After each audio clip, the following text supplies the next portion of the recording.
ازيكم؟ ان شاء الله تكونوا بخير. في الفيديو ده هنتكلم عن قرارات إدارة النادي الأهلي بعد الاجتماع مع وزير الشباب والرياضة.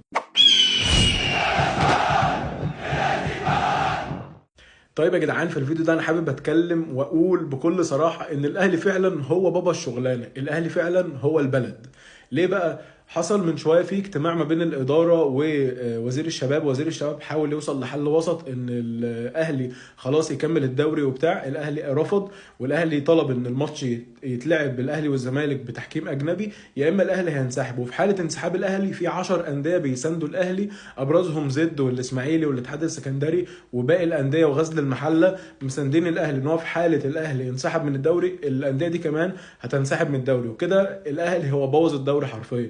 يا اما يا باشا تعمل اللي انا عايزه، يا اما هبوظ لك الدوري. وده فعلا معانا حق، لان احنا ما يبقاش النادي المنافس اللي هو الزمالك، يعني ده لو منافس بيهاجم التحكيم وجه في وقت الماتش بتاعه ما يطلبش تحكيم اجنبي ويعاندنا، وفي الاخر احنا اللي نبقى غلطانين علشان ما رحناش الماتش. لا، دي كده تبقى فضيحه حرفيا.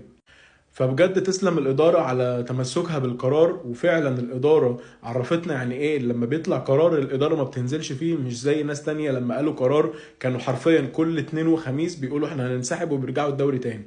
ده الفرق ما بيننا وما بين أي نادي تاني. أنا زعلان إن الماتش ما اتلعبش، كان نفسي الماتش يتلعب وناخد الدوري في الآخر. ولكن يا باشا احنا دلوقتي مش في قصة بقى دوري ولا مش دوري، احنا دلوقتي في قصة إن احنا بنواجه فساد. فالحمد لله الاهلي ثابت على موقفه، وفي انديه كمان بتساند الاهلي وهتعمل نفس اللي الاهلي هيعمله.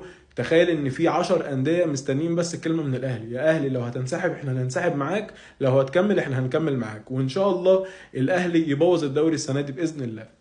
ده غير كمان ان في حاله انسحاب الاهلي مش بس هينسحب من الدوري، لا، الاهلي هيقاطع كل البطولات المحليه، وكمان هيقاطع المنتخب في جميع الاعمار السنيه. فالاهلي بوظ لهم الدنيا خالص. وانا واثق ومتاكد ان اتحاد الكوره هيمشي اللي الاهلي عايزه، وان الدوله هتساند الاهلي في قراره وهيعملوا اللي الاهلي عايزه. ومش بعيد كمان الماتش يتخصم نقطه من الزمالك.